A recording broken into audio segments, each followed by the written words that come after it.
Hello, everybody. This is Jeffrey Hill, Executive Chair of the Satellite Show, which is coming up here in Washington, D.C. in less than 6 weeks from the time we post this episode. Before we get to On Orbit, just want to remind you that if you haven't made the choice or decision to attend Satellite this year, don't miss out.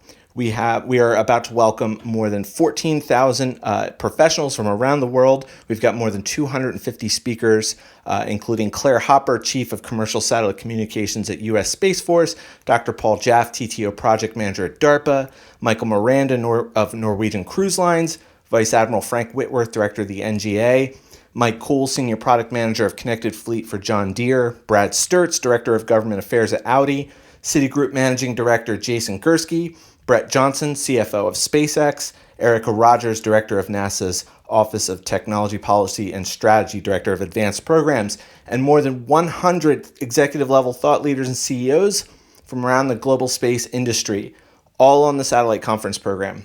So if you want to register for the program, visit www.satshow.com. That's SATSHOW.com. That also includes information for our new GovMil space program.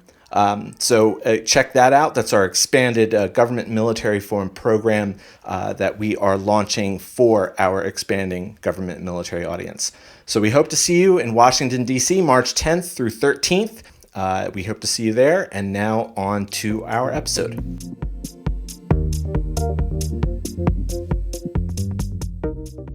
This week on Orbit, I'm joined by Madeleine Chang, Director of Policy for the Satellite Industry Association, to hear about the policy priorities SIA is advocating for with the new Trump administration. The industry group has put together a set of priorities with agreement from its more than 50 member companies that represent a broad swath of the satellite industry. These priorities include streamlining regulations, curbing space debris, and improving space procurement and spectrum management. The second Trump administration is widely expected to be bullish on space capabilities, but the outlook is changing day by day with issues like changes in federal funding and tariffs. Madeleine points out that when SIA is advocating for the satellite industry, it's not just to advance its own business, but because of how satellite supports critical use cases like PNT, national security, reliable communications, disaster relief, and more. So listen on to hear more about these policy priorities. I'm Rachel Jewett, and you're listening to On Orbit, the podcast that asks, what's our future in space?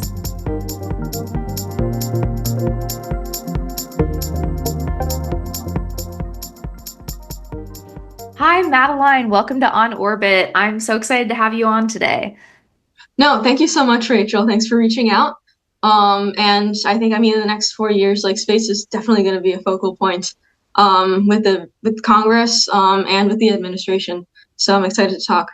Yeah, definitely. For our listeners, I met Madeleine at CyberSat, and you started with SIA late last year, and we're going to talk about what SIA is advocating for with the new administration and the policies you guys are pushing for. So I'm really excited to hear more about that. To kind of get started, for any listeners that aren't familiar, can you just tell me a little bit about what the Satellite Industry Association does? Yeah, no, of course. And I honestly, when I first moved to DC, I didn't really know what the role of trade groups was, just in the general policy ecosystem. My background is not policy, so it's been a learning experience just to figure out how everything works, what the inputs are for policy decisions, and just how to be impactful to create good policy for the future. So SIA is it's a 501c6 nonprofit trade organization within the U.S., and we represent the satellite industry to policymakers.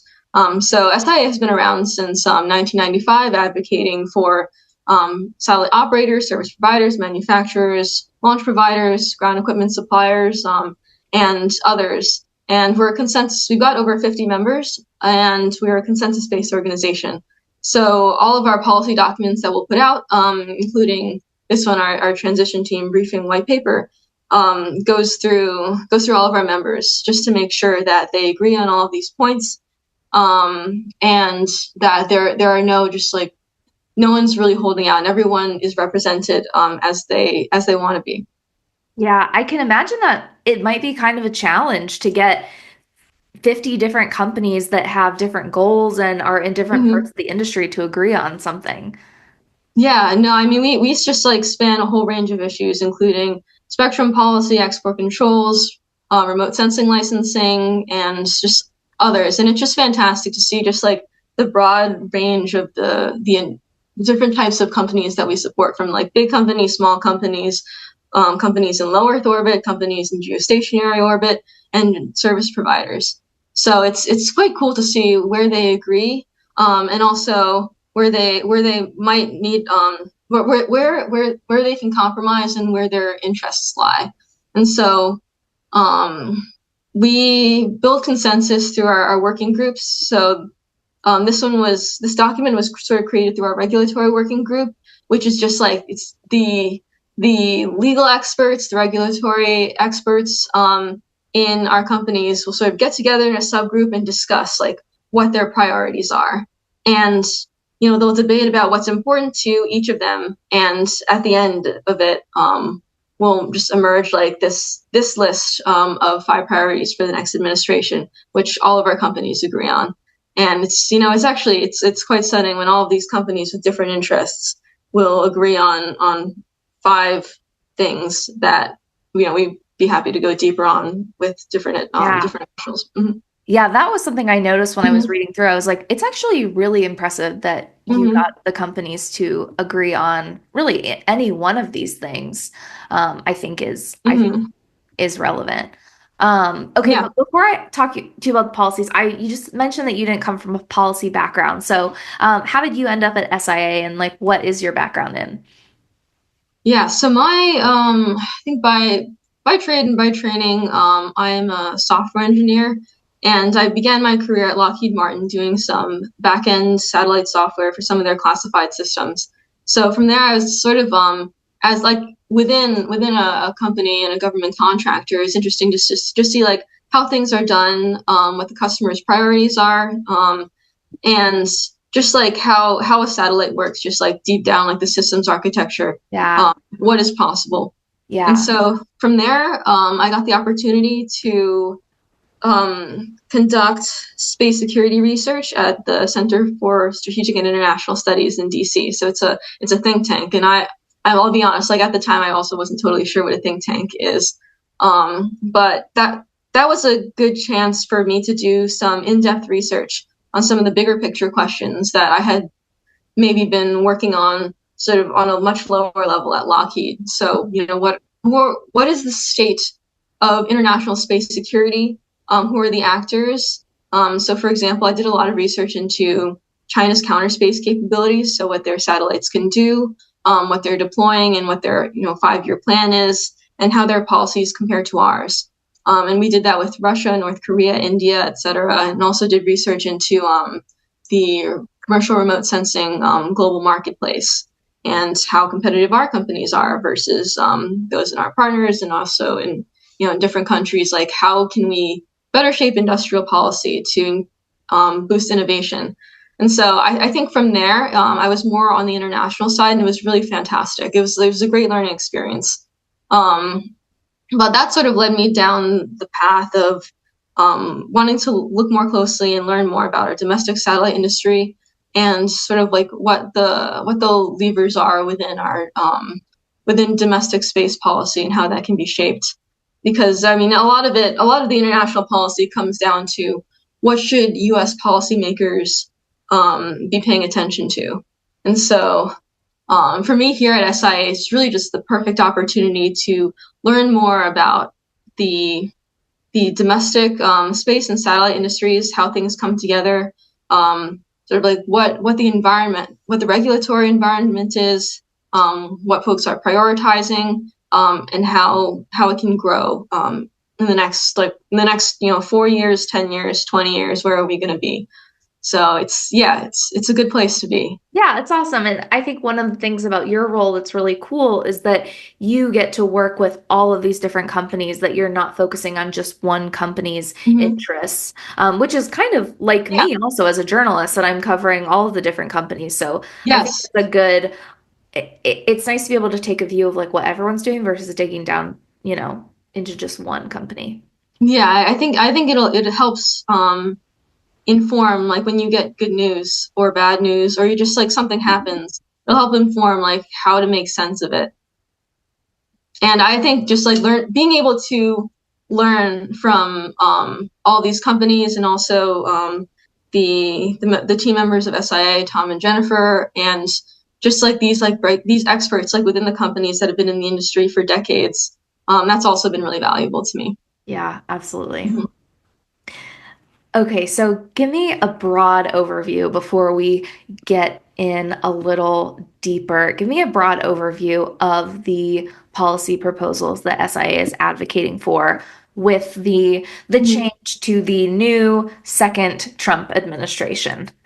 Yes, no, absolutely. And I guess, well, first I'll say they're not necessarily policy proposals, but more sort of themes that we are interested in further discussion on. And so, this document in general is a pretty broad overview, and we're happy to dive deeper with spectrum for, say, like the FCC and TIA, and then maybe like streamlining, actually also for the FCC, but also on the Hill. I know they're very interested in that. So as part of our priorities, we have five main themes. Okay. One is just streamlining regulations, and that's something we already know the administration is very interested in doing. The space regulatory apparatus in the U.S. is very old. We've had satellites for over 50 years. And so there are a lot of just like random, just like extraneous regulations that get in the way of innovation sometimes, or slow things down. And there's a lot of opportunity to streamline our existing regulations to sort of just boost innovation. So that's one thing, and I can talk more about that. Second is leading standards development internationally, so in international fora, making sure we engage with other countries to represent our interests. And number three, one of those interests might be space debris policies. And space is a global commons, and debris in low Earth orbit, etc., can be it's something, it accumulates, and it's endangering to space operations. And so we want to encourage responsible space activity, and the U.S. And especially the companies that are operators have been leading by example in this, because they have such a stake in being able to continue their operations in space. So advocating for space debris policies internationally is a big goal of ours. Our fourth point is streamlining government procurement, making sure we effectively integrate commercial services into the space needs of the government, from the DoD to agriculture to interior. There's a lot commercial can contribute. And five is just ensuring access to spectrum. And so spectrum is the lifeblood of satellite operations. You need to be able to communicate with your satellite, and there's a lot of competition for spectrum. Yes. But the innovation cannot continue, and the business cannot grow if we're just limited in the same bands that we always have been.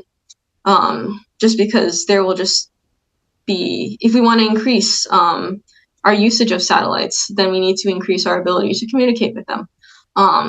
So that's number five, and I'd be happy to go into detail for any one of them. Yeah, awesome. Thank you so much.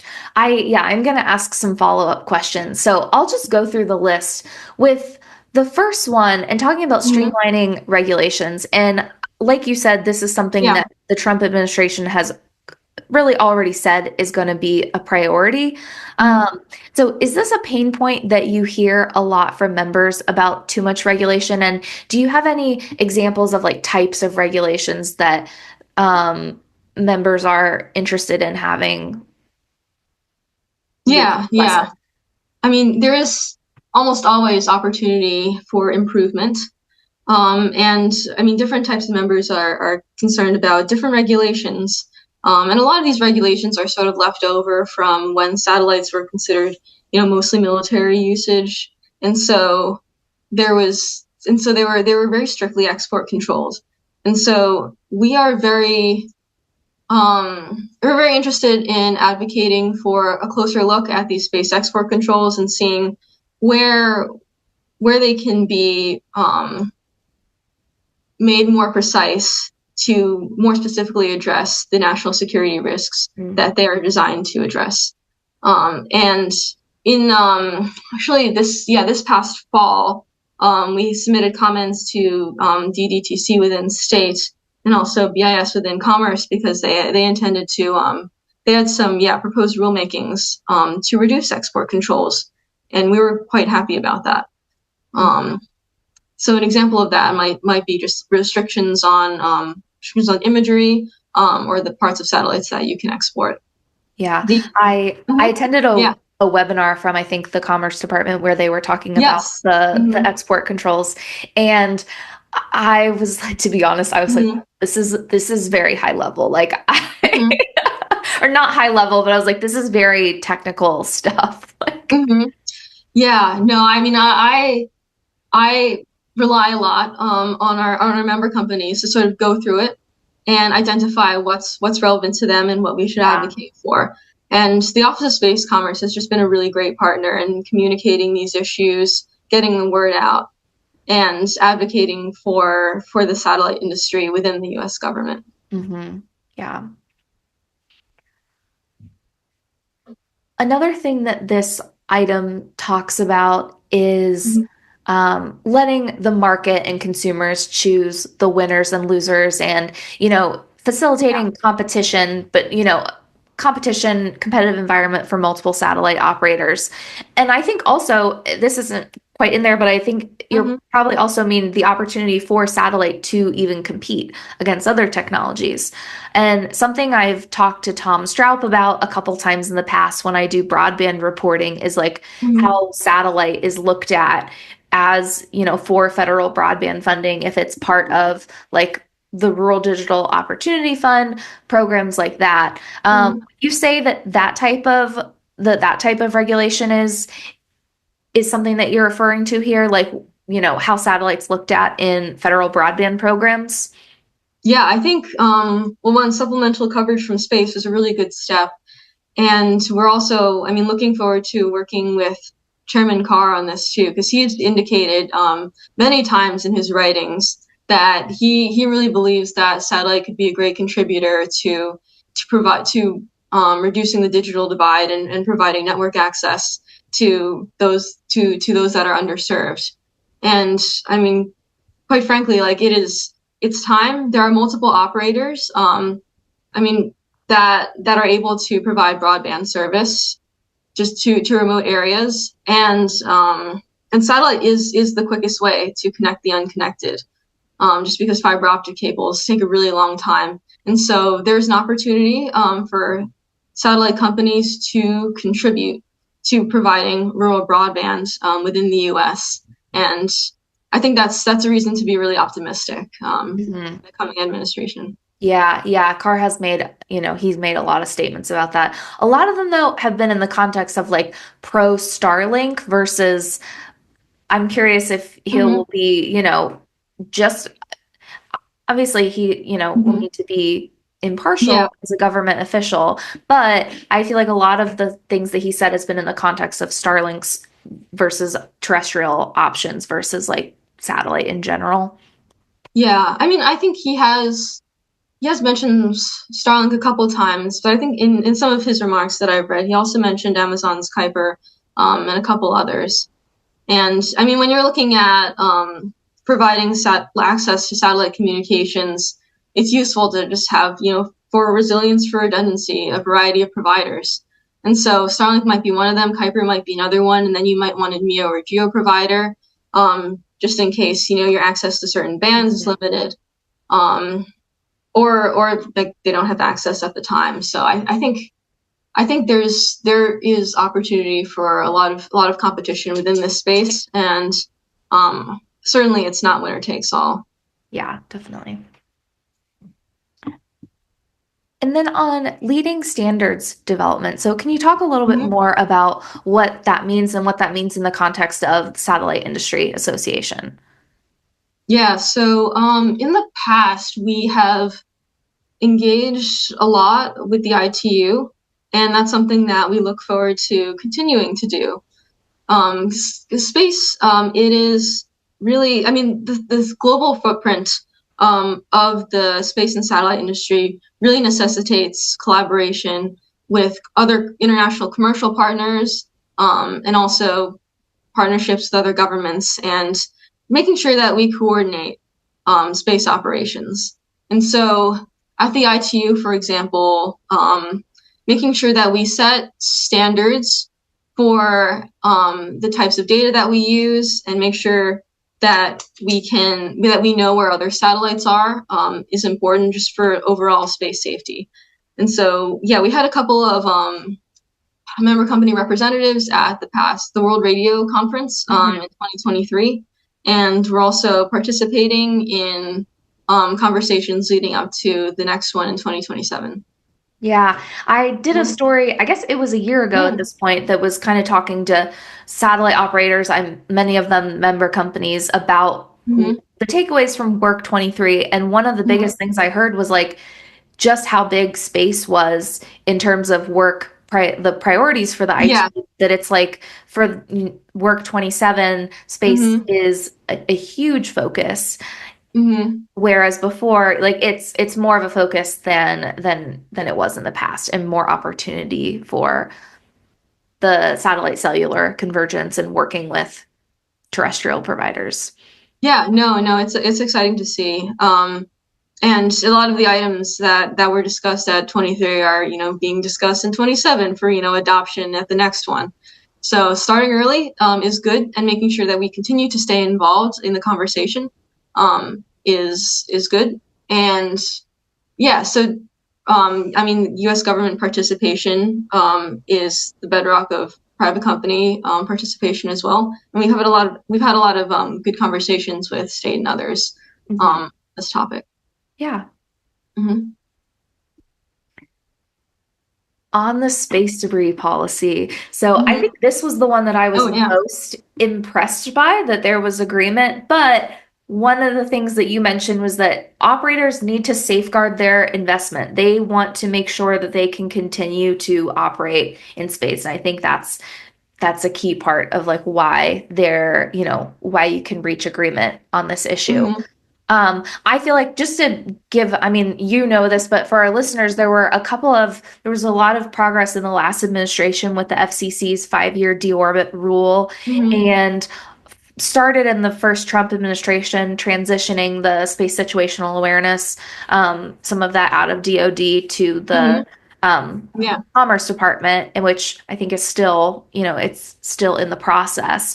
But what kind of outlook do you see for this type of this sorry, not Yeah. policy proposal, but this priority? What kind of outlook do you see for the space debris priority in this anti-regulation Trump environment? Yeah. No, that's I mean, it's a good question. I appreciate the background on some of the policies that were executed in the last Trump administration, and also in the Biden Harris administration. And I mean, I think this one's interesting because it's really commercial led. Um, I mean, companies like, I mean, one like you mentioned Starlink earlier, and they've been really good about maintaining, designing for deorbit, as has Iridium, Viasat, and Amazon Kuiper has made many commitments. And so, yeah, our member companies feel very strongly about maintaining the sort of like the orbital shells that we use Hmm. um, for use in the future, and making sure that we can continue to use space to benefit the American people. And um, orbital debris policies are sort of the cornerstone of that.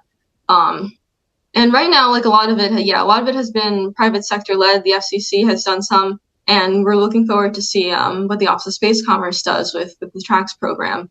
But I think that's a really good step. Um, but yeah, and I think also that um, work by the U.S. federal government and our companies provides a really good opportunity for American leadership on this topic, and it has been discussed at the UN, but oftentimes like we because of just like the breadth and depth of U.S. space activity, it's really up to us to lead by example and set really good norms of behavior for space activity. And so it's a good opportunity for the U.S. to stay to international fora, including the UN and others, and encourage other countries to adopt similar space debris policies. Right. And like you said earlier, a lot of your members are leading the way on this. Mm-hmm. But the important thing is that other people also abide by the rules, and because all it takes is like, a rogue actor can mess things up for other people. So no, space is a real commons. It has a lot of potential to benefit everyone, but it's very easily destroyed. And there are a lot of actors that, maybe haven't signed agreements or haven't shown the commitment to necessarily, not leave debris in space. And quite frankly, like for smaller companies or companies that, don't perhaps know where they're going to be in 10 years, maybe there's not as much impetus to specifically design your satellite to deorbit responsibly. And so making sure that those policies are there to help guide behavior is important. Yeah, that's interesting. And then streamlining space system procurement and government acquisition. I feel like this is really a huge topic for the industry because government contracts are so important. And I think it's going to be something that is talked a lot about at the satellite show in March. Yes. Can you just kind of give me more of an overview on what you guys are advocating for here? Yeah.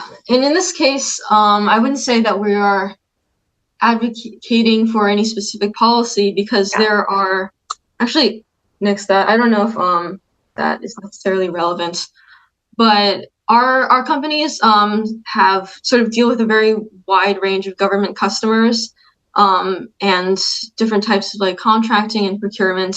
And so something that we are excited for is greater commercial integration with the U.S. government. I mean, there's definitely opportunities and needs for government-owned systems, since a lot of commercial systems aren't often nuclear hardened, and there's also a need for classified systems for the intelligence community. But there's also a lot of opportunity for industry to provide services at a fraction of the cost that it otherwise would be. And so I think this is also a good opportunity for the government to just to cut costs in terms of what it's investing in, because a lot of technology exists right now in the commercial marketplace. And I mean, one example of that is the global data marketplace, which I know some folks in the Space Force use to acquire, I think, like satellite imagery and others, and some of our member companies participate in that. Yeah. And so, I mean, if you are an operator within the Space Force and you need, imagery of this place at this time, you just send a request to the global data marketplace, and then companies can say, okay, yeah, I can do that tomorrow. This is the price. And I think more systems like that, better integration to better deliver data to our warfighters is really important. And I think it's something that the commercial industry is excited to work on. Mm-hmm. Yeah.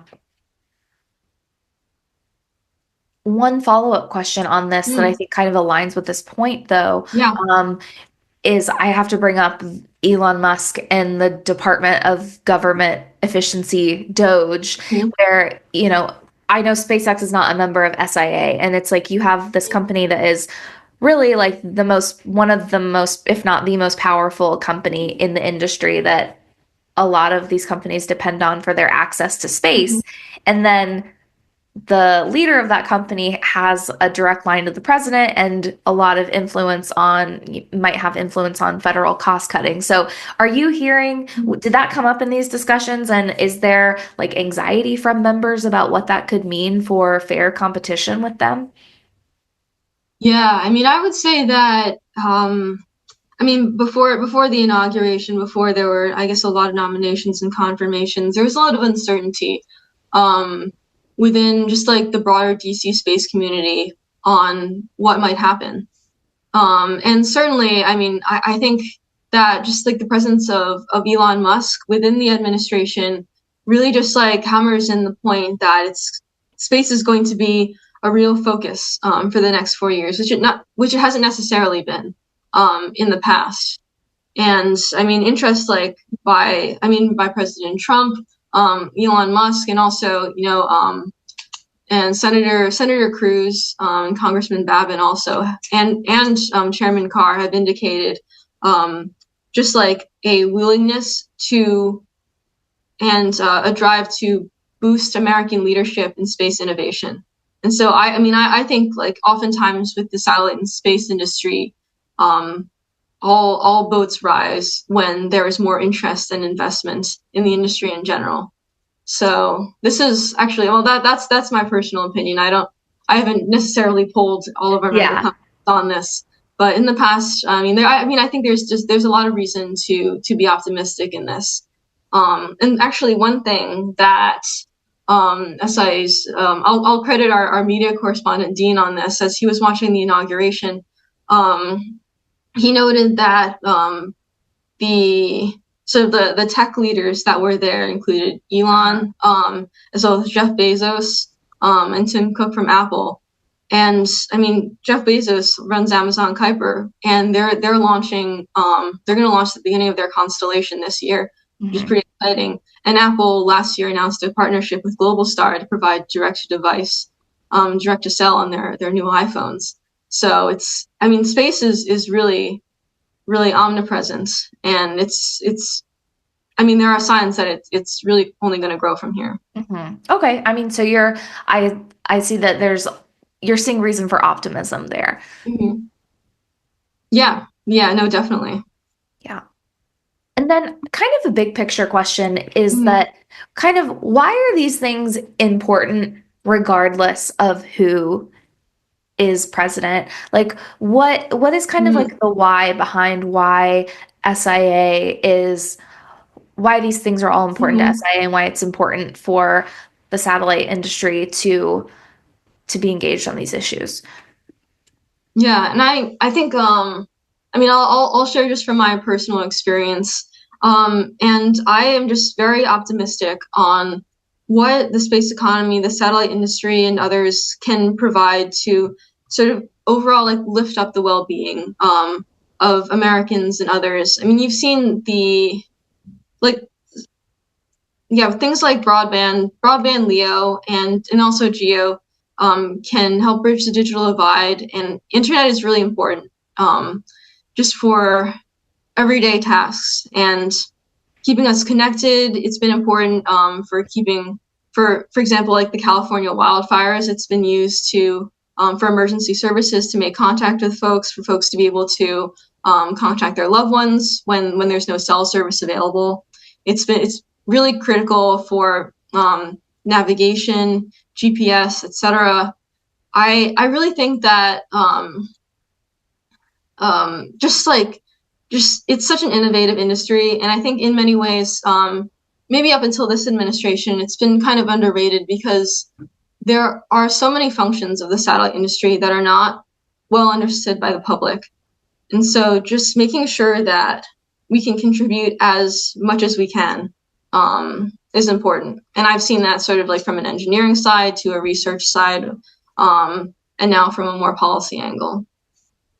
Yeah, that is one of the things that I love the most about the satellite industry is how many parts of the economy and how many areas it touches and what space technology enables. That's one of my favorite parts. Yes, no, absolutely. And right now is sort of the golden age of investment in space technology. Now that we're out of COVID, there's more attention on it. It's becoming more clear especially with competition from China and by actions of Russia also against Viasat, that space is seen as very critical to all sorts of operations. And it also helps with general awareness, where remote sensing has been able to provide us with imagery of, like, other countries building nuclear test sites, or constructing, like landing strips in the South China Sea. Mm-hmm. It's very important for world transparency to have these commercial companies providing this imagery to the public. Yeah, absolutely. So what do you guys do with these priorities that you've laid out? Like what have you done with them? How do you do the work of advocating? Yeah, so I mean, it's looking to be a very busy spring for SIA. And I mean, some of that is going to be just meeting individually with the leadership of different departments, incoming staff, the transition teams, and communicating what our priorities are. And so we've been doing some of that now, and we'll continue doing that. We'll also be doing some lunch and learns and some individual visits on the Hill. So making sure that incoming staff and also incoming members of Congress really fully understand how the satellite industry relates to and impacts their other interests. So we'll be doing outreach on that end too. Yeah. And we're also happy to do educational outreach with different universities, other trade groups, different companies, different industries, and our international partners at our local embassies. Yeah, and I mean, like, talking with me right now, that's part of that also. Yes, no, I appreciate that. Right? Thanks, Rachel. Yeah, CASA impact. And then I also wanted to ask you, we were chatting a little bit before the podcast about satellite. What are you working on for satellite? Yeah. What will SIA be doing there? Yeah, I mean, first of all, I'll shout out to Access Intelligence for being a really good partner on this. We're just working with the broader VIA satellite community on it. And satellite I had the chance to attend last year, and it is one of the largest conferences that I have ever been to. And it's just really cool to see all the new technology demonstrations on the floor that companies are hosting. And so this year, SIA is organizing 4 panels in the GovMil space track. And so I'm not sure if I can list the panels off the top of my head. That's okay. They're all very interesting. I've been working with the moderators, the overall event organizer, and some of our government partners to create a well-rounded and interesting panel. And so what I'm interested in is we have a CASR panel on the Personal Augmentation Space Reserve, I think it is, where that's going, and what the sort of how commercial companies are working directly with the Space Force on what the program is ultimately going to look like. And there's also a panel on NATO engagement. So another form of international engagement, and I'm really excited for the speakers we have there. And then there are others which I know are fantastic, but I cannot remember the names for the life of me right now. No, that's okay. Yeah, it's great to have you guys involved with the new GovMil Space program. So listeners, if you've made it this far, you should definitely check those out at Satellite. And I'll be excited to see you there in March. No, hell yeah, the website is live, so you'll be able to see that, and I will be there, and I look forward to you visiting all the way from Cincinnati. Another foreign It's a short flight. It's like 50 minutes in the air. Yeah, not too bad. And I know we'll have a lot of international visitors for this one too. No, it's tremendously big. And I could spend all 4 days wandering the exhibit floor, and I will not have talked to every sponsor exhibitor. Yeah, it's so many people there. It can be overwhelming, but really, really cool. Yeah, and I think just like the growth of the conference, I mean, over the years that it's been operating, really illustrates how important space has become. Absolutely, yes. Well, Madeleine, thank you so much for your time. And it was great to, dig into these priorities and hear more about what SIA is advocating for. So thank you so much for coming on the show. Thank you, Rachel, for having me. It's been good to talk about our transition team priorities. For listeners, if you want to sort of dive deeper into any of these topics or engage further with SIA, you can contact me at mchang@sia.org. Thanks. Yeah, awesome. Thank you for that.